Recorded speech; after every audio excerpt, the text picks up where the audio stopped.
안녕하세요. 민권센터 김갑성 국장입니다. 오늘 커뮤니티 액션 프로그램에서는 민권센터가 지난 10여 년 동안 그 한인 저소득층을 위해서 제공하고 있는 푸드 스탬프 서비스에 대해서 설명을 드리겠습니다. 그래서 오늘 같이 우리 민권센터의 소셜 서비스 코디네이터로 함께 일하고 있는 서사영 선생님과 함께 프로그램을 진행하겠습니다. 안녕하세요. 네, 안녕하세요. 예, 푸드 스탬프는 이제 기본적으로는 많이들 알고 계실 거예요. 저소득층 분들이 음식 구매를 위해서 이제 사용하는 그 카드를 이제 정부로부터 받는 건데, 오늘 그 구체적으로 어떤 분들이 받을 수 있고 신청은 어떻게 하고 등, 그다음에 이제 가장 중요한 것 중에 하나가 지난 10월서부터 이 푸드 스탬프 제공하는 그 액수가 올라갔습니다. 거의 뭐 많게는 20%까지 올랐다고 하는데요. 그래서 그런 부분들에 대해서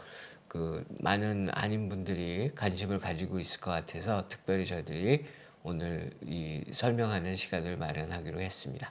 예, 그러면은 푸드 스탬프 신청에 대해서 쭉 설명을 한번 해주시죠. 네. 통상적으로는 푸드 스탬프라고 얘기하시는데요. 일단은 공식 명칭은 이제 영양 보충 지원 사업을 말하는 Supplemental Nutrition Assistance Program의 약자인 스냅이라고 하고요. 아까 말씀하신 대로 이제 저소득 가구의 식품 구매 지원을 위한 프로그램입니다. 그래서 승인은 그 가구 수나 가구 소득, 그다음에 주거비, 의료비 등의 가구 지출 비용을 종합적으로 고려해서 승인 여부랑 매월 받는 베네핏 금액이 결정됩니다. 승인이 되시면 식료품점에서 전자 베네핏 카드로 베네핏을 사용하시면 되시고요.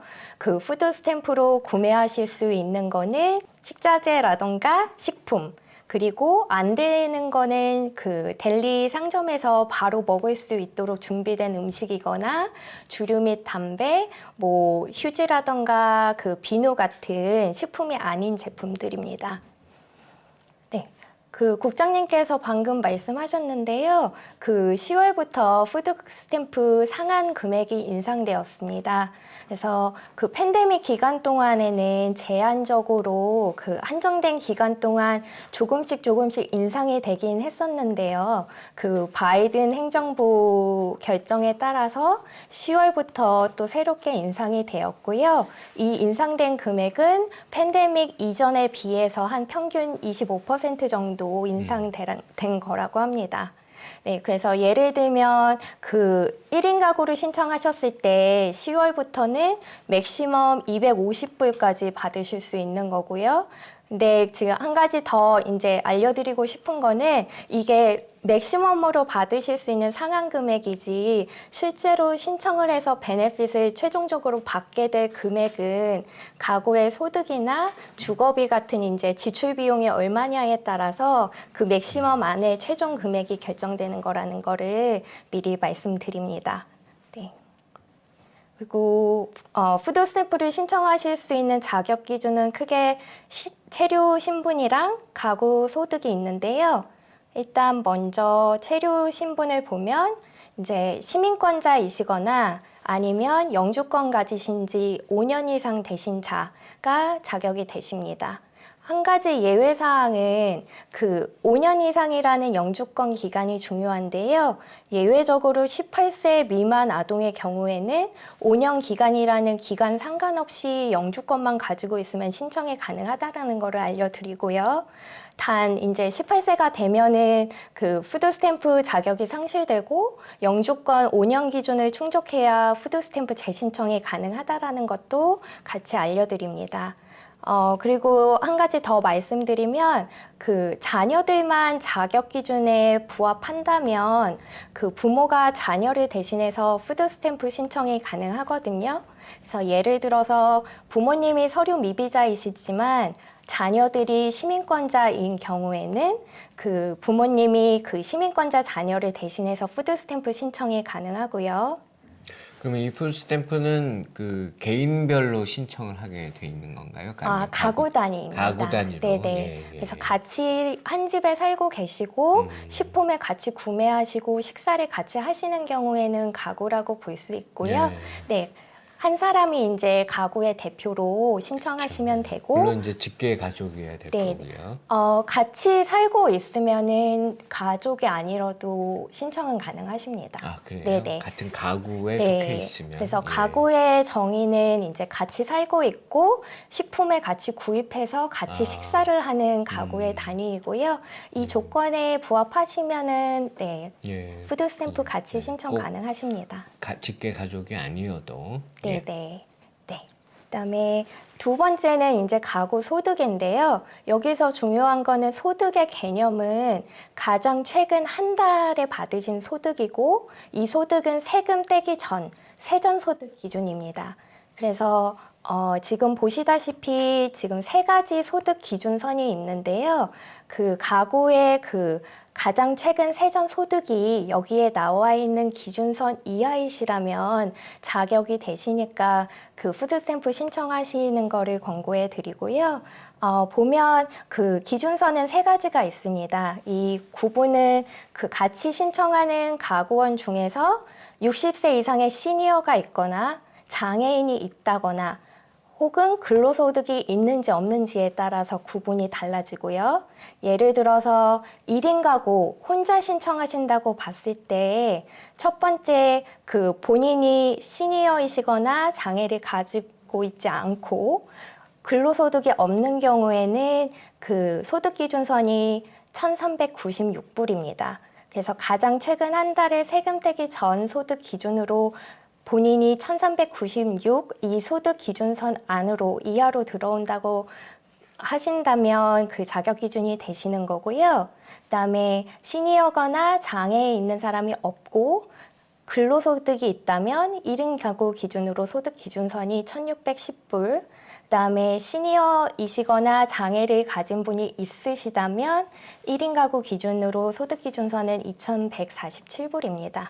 여기서 근로소득이 없는데 1,496불이라는 얘기는 결국 무슨 뭐 연금이나 생계보조비나 네네. 근로가 아닌 네. 복지 혜택이나 이런 걸 받으시는 경우에 네, 맞습니다. 그래서 지금 말씀해 주신 대로 네, 소득의 개념이 조금 의아하실 것 같아서 네, 소득의 예시를 알려드리자면요. 그러니까 소득에는 크게 근로소득이랑 비근로소득이 있는데 이제 근로소득은 흔히 말씀하시는 회사에서 일하셔서 이제 받으시는 인컴이 있겠고요.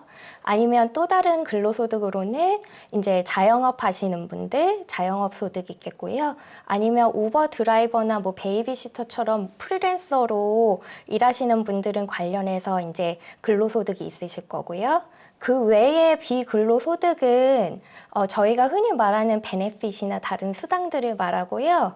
그래서 대표적인 걸로는 소셜 시큐리티 베네핏 그 SSA라던가 SSD, 그다음에 생활보조금인 SSI나 SSP, 그다음에 실업수당, 아니면 가족이나 친지, 친구로부터 정기적으로 생활비를 받고 계시면 그 생활비, 그다음에 임대소득이라던가 룸메이트한테서 받으시는 렌트가 있으시면 그것도 비근로소득으로 들어가고요.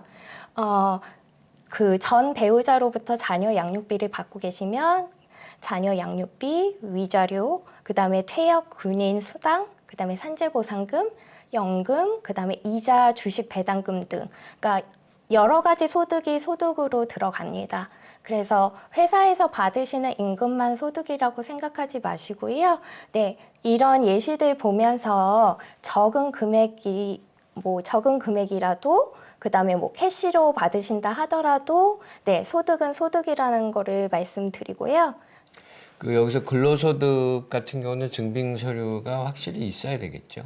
네네. 여기에 나와 있는 모든 소득은 증빙 자료를 네. 제출을 같이 해줘야 됩니다. 그래서 말씀해 주신 것처럼, 네. 그래서 필요한 증빙 자료, 그러니까 아까 말씀드린 체류 신분이랑 소득 기준에 근거해서 자격이 되신다면 지금 말씀드리는 증빙 자료들을 준비해 주시면 되시고요. 그래서 시민권자이시라면 미국 여권이나 시민권 증서, 영주권을 가지고 계시면 영주권 카드, 그리고 소득의 증빙으로는 만약에 회사에서 받으시는 임금을 가지고 계신 경우에는 그 회사에 요청하셔서 그 가정체근 한 달치 급여 명세서를 발행해 달라고 하거나요. 만약에 그런 급여 명세서 발행이 안 되는 경우는 그 고용주한테 말씀하셔서 재직증명서 레터를 받아오시면 됩니다. 그래서 재직증명서 고용주로부터 편지를 받아오실 때는 그 고용주 그다음에 그 사업체 정보, 컨택 정보 넣어주시고요. 그다음에 근무 시간이라던가 총 세전 소득, 그러니까 세금 떼기 전 소득이 얼마이신지, 그다음에 임금은 위클리로 받으시는지 먼슬리로 받으시는지 지급 주기를 정확하게 기재해 주셔야지 선생님의 소득이 정확하게 계산될 수 있을 거고요.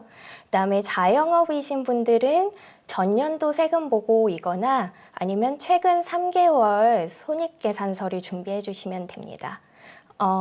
보통은 상반기 세금 보고 기간 동안에는 전년도 세금 보고를 자료로 받아주고요. 근데 이제 하반기 세금 보고 텍스 시즌이 끝난 후에 하반기에 푸드 스탬프를 신청하시는 분들은 전년도 세금 보고는 전년도 소득을 말하는 거기 때문에 푸드 스탬프 오피스에서 최근 소득을 요청할 수 있습니다. 그럴 경우에는 최근 3개월치 손익계산서를 준비해 주시기를 권고해 드리고요. 혹시 그 손익계산서에 대한 그 양식이 필요하시면 저희한테 요청하시면 됩니다. 그리고 소셜 시큐리티 베네핏이나 생활보조금 같은 경우에는 그 해당 베네핏 승인 관련된 통지서, 만약에 올해 그 받으시는 그 베네핏 금액이 바뀌셨으면 그 금액 변경 관련된 통지서이고요. 그다음에 실업수당 관련해서는 주노동부에서 받은 수혜 통지서이거나 아니면 주노동부에서 발급받은 최근 지급 내역을 준비해 주시면 됩니다. 그다음에 가족, 친지, 그다음에 친구로부터 받은 생활비에 대한 증빙은 그 해당인으로부터 해당 내용을 증명하는 레터를 받아오시면 되시고요. 그 레터의 주요 내용으로는 해당인 컨택 정보, 지원 금액, 지원 주기, 그다음에 해당인의 사인, 작성 날짜가 반드시 포함되어 있어야 됩니다. 그다음에 다른 소득을 보면 그 룸메이트에게서 그 렌트 받으시는 경우도 종종 있으신데요. 이럴 경우에는 룸메이트한테서 얼마를 받고 있는지를 확인하기 위해서 그 렌트 증명 레터를 룸메이트한테서 받아오셔야 되고요. 이 경우에도 똑같이 그 룸메이트의 컨택 정보, 이름이랑 전화번호, 그다음에 렌트 금액, 사인, 작성 날짜 포함해 주셔야 됩니다. 그다음에 자녀 양육비랑 위자료 같은 경우에는 그 법원 통지서라던가 관련 증명서 준비해 주시고요. 연금도 해당 내용 확인할 수 있는 내역서나 아니면 텍스 서류로 받으신 그 1099 R폼 준비해 주시고요. 이자나 배당금 소득이 있으실 경우에는 해당 소득 관련된 수령 내역서, 산재 보상금을 받으셨을 때는 또 해당 금액을 확인할 수 있는 내역서, 즉 그 소득이 있으시면 그 금액을 확인할 수 있는 증빙을 꼭 준비해 주셔야 되고요. 아까 말씀드렸다시피 소득은 가정체근 한 달 기준으로 해서 세금 전 기준입니다. 그 최근 한 달 그 기준으로 해서 푸드 스탬프 액수가 산정이 되는 거죠. 그래서 가장 최근 한 달에 가지신 그 소득에 대해서 증빙 자료들 준비해 주시면 되시고요. 그다음에 주거비에 대한 증빙 자료도 필요한데요. 아까 말씀드렸다시피 그 푸드 스탬프 베네핏은 단순히 소득만 보는 게 아니라 그 굵직굵직한 그 비용 지출, 그 주거비도 포함이 되기 때문에 관련 증빙 자료를 준비해 주셔야 되고요. 준비해 주셔야 되는 자료로는 전기, 가스, 난방비에 대해서는 가장 최근 고지서, 그다음에 렌트일 경우에는 그 임대계약서 리스나 아니면 그 리스가 만료되었는데 계속 사시고 있는 경우이거나 아니면은 룸메이트한테 렌트를 주시는 경우도 있는데요. 이렇게 리스가 없는 경우에는 집주인이나 1차 세입자인 룸메이트로부터 해당 내용을 증빙하는 편지를 받아오시면 되시고요. 다른 레터와 동일하게 그 해당 사람의 그 컨택 정보, 이름이랑 그 전화번호, 그 다음에 관계, 뭐 집주인인지 룸메이트인지, 그 다음에 그 선생님이 그 사람한테 얼마를 주는지에 대한 금액, 그 다음에 사인 작성 날짜 이런 중요 내용들이 들어가 있어야 됩니다. 그다음에 집을 자가 소유하고 계신 분들의 경우에는 그 최근 모기지라던가 재산세 고지서 가져오시면 되고요. 코업이나 콘도 같은 경우에는 최근 그 메인테넌스 피 고지서 가져오시면 됩니다. 여기 한 가지 의문이 드는 게 이제 뭐 생활비를 누구한테 캐시로 지원을 받는다든지 근데 이제 그런 부분들을 제대로 보고를 안 하고 그냥 난 수입이 없다 그렇게 말씀을 하시면서 그 신청을 했을 경우에 이 주거비 부분이 문제가 될 수가 있겠네요. 그렇죠? 수입이 전혀 없는데 주거비도 이제 증명을 해야 되니까 그럼 어떻게 살아가고 있는지가 이제 의문이 되니까 그 가능한 하여튼 사실대로 네. 사실대로 수입이 있으면 그 캐시로 받는다든지 하더라도 그 푸드 스탬프 자격 조건이 되는 범위 안에서 제대로 보고를 하셔야 되겠네요. 그렇죠? 네네, 맞습니다. 이게 소득만 보는 게 아니라 그 비용 지출까지 전반적으로 보기 때문에 네, 사실관계에 입각해서 자료를 준비해 주시는 게 좋고요. 혹시라도 보고하지 않은 소득 때문에 받지 말아야 할 푸드 스탬프를 받으셨다던가 원래 받았어야 할 양보다 더 많이 받은 게 나중에 밝혀지게 되면 네, 푸드 스탬프 오피스에서 네, 추가 액션이 들어갈 수도 있기 환불을 때문에 요청할 수 있는, 네네. 그래서 네, 그 부분은 사실관계에 입각해서 자료 준비해 주시기를 부탁드리고요. 그다음에 몇 가지 더 말씀드리면 그 자녀와 같이 그 신청하시는 경우에는 자녀 거주지 증빙이 따로 필요하기도 합니다.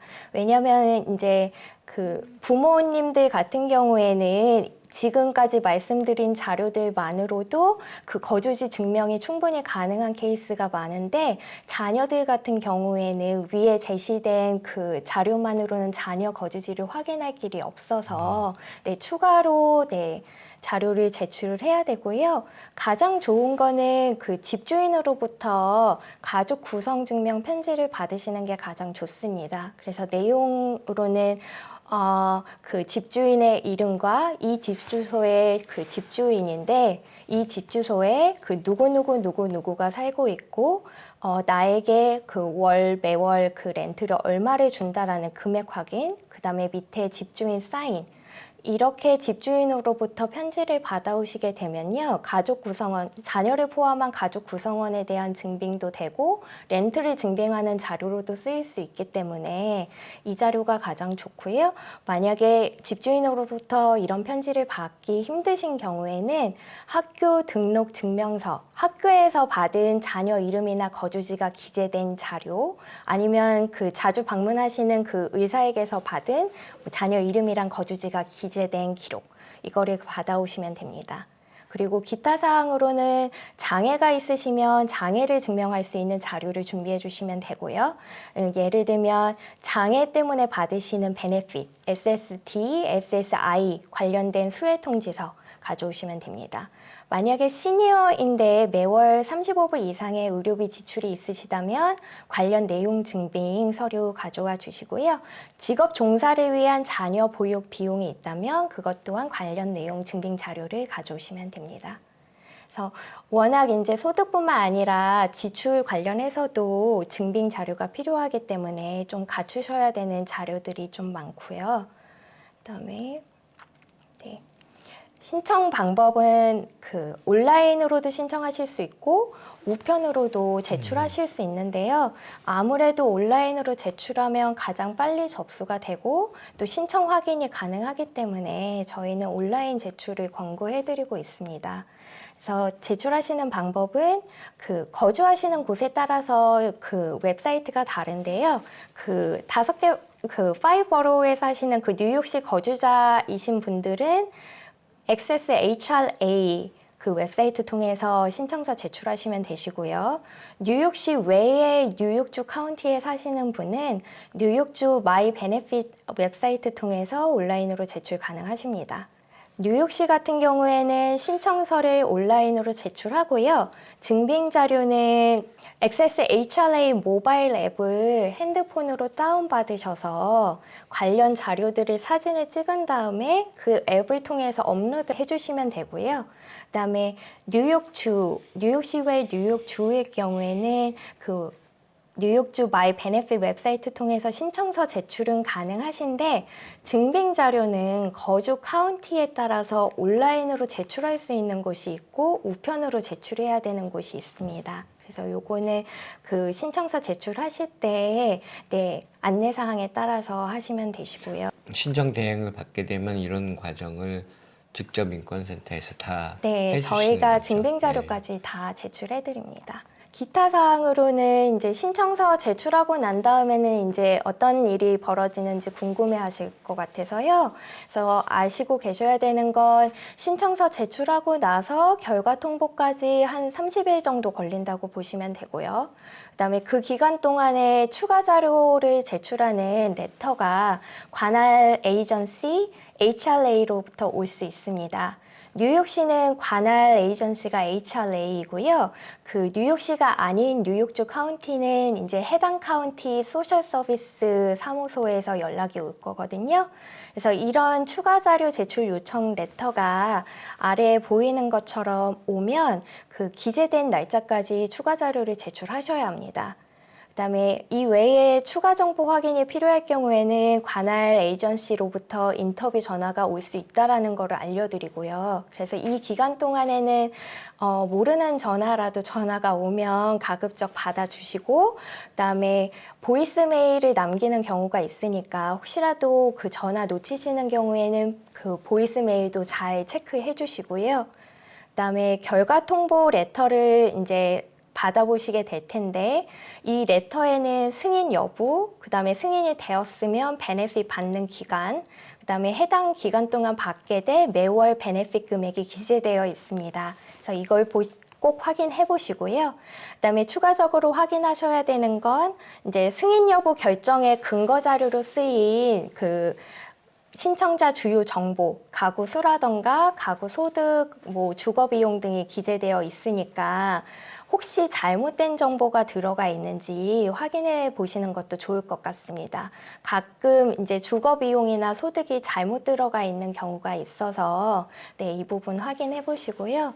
그다음에 베네핏을 일단 받았다고 하더라도 계속 유지하시려면 정해진 베네핏 기간이 끝나기 전 갱신 신청서를 제출해 주셔야 되고요. 그다음에 정해진 이 갱신 신청서 외에 6개월에 한 번씩 정기보고 제출 요청 레터가 별도로 올 수 있습니다. 그래서 정기보고 그 레터가 오면 이것도 기한 내에 꼭 제출해 주셔야 베네핏이 계속 유지될 수 있고요. 한 가지 더 추가로 말씀드리면 갱신이나 정기보고 기간이 아니더라도 그 가구원이나 가구 소득, 주거비 등의 변경 사항이 생겼을 때는 자진해서 변경보고 제출해 주셔야 합니다. 이 금액들에 따라서 해당 베네핏 금액이 결정되는 거기 때문에 변동 사항이 있으면 갱신 신청서든 정기보고든 변경보고든 어떠한 방법을 통해서 꼭 변경 사항을 알려주시고요. 그래서 혹시라도 이제 혼자 준비하시기 벅차시거나 궁금한 점이 있으시거나 이제 자료 준비하시는데 도움이 필요하시다면 저희한테 연락 주시고요. 그 푸드 스탬프 신규로 신청하시는 분들은 민권센터 한일아 선생님한테 전화 주시면 되시고요. 그다음에 갱신 신청하시는 분들은 저한테 전화 주시고요. 그다음에 추가로 지금 뉴욕시 관할 에이전시 전화번호를 남겼는데요. 여기 한국어 서비스도 가능하니까 혹시 본인의 푸드 스탬프 케이스 관련해서 문의가 있으시면 케이스 그 스테이터스 확인이라던가 아니면은 그 베네핏 카드 재발급을 원하신다던가 이런 경우에는 이 관할 에이전시 HRA로 전화 주시면 좋겠습니다.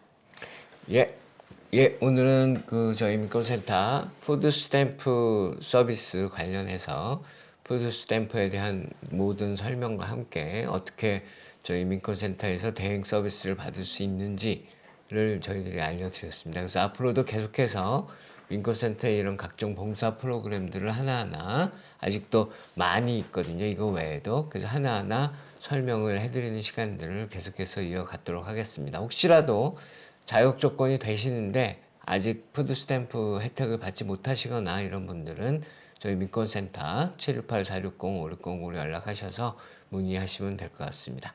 네, 안녕히 계세요.